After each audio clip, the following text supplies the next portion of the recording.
Welcome to the Afterspin, opinions from thought leaders in our state. I want to ask John Hood and Chris Fitzsimon, just before Labor Day, a three-judge panel refused the request of our legislature to throw out a lawsuit challenging the congressional maps redrawn after the previous maps were declared unconstitutional. What were the reasons for continuing the lawsuit, and what does it mean, Chris?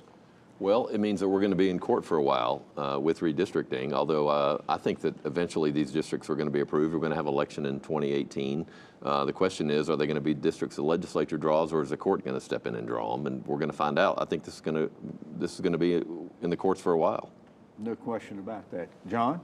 Well, redistricting cases are hard to keep straight because we have several, a couple of different disputes about different maps and all these different, but essentially what happened is North Carolina's congressional maps were thrown out because there was a reinterpretation. The Supreme Court decided differently than they had previously decided about what the Voting Rights Act required regarding race, the use of race in districts. So the legislature responded by drawing maps that pretty obviously didn't overuse race. As new maps in 2016. For congressional seats that obviously didn't misuse race. So now the claim is that they were partisan gerrymanders.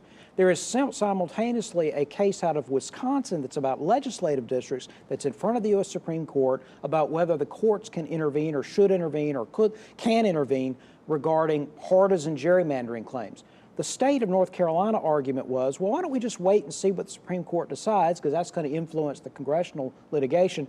The three-judge panel said, no, we're not going to wait. Well, they said there were some differences. Because there are some differences in the claims.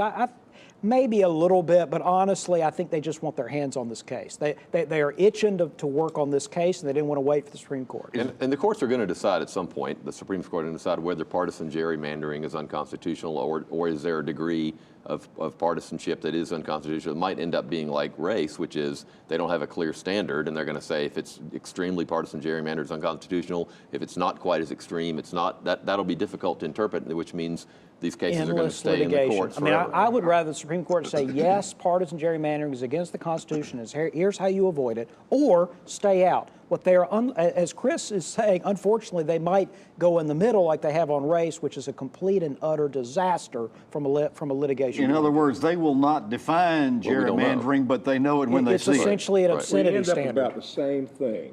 You're not. When you either do racial or partisan gerrymandering. We all got off the track, but I got to say that. All right. Well, thank you for watching the Afterspin. We'll have more video all during the week on ncspin.com.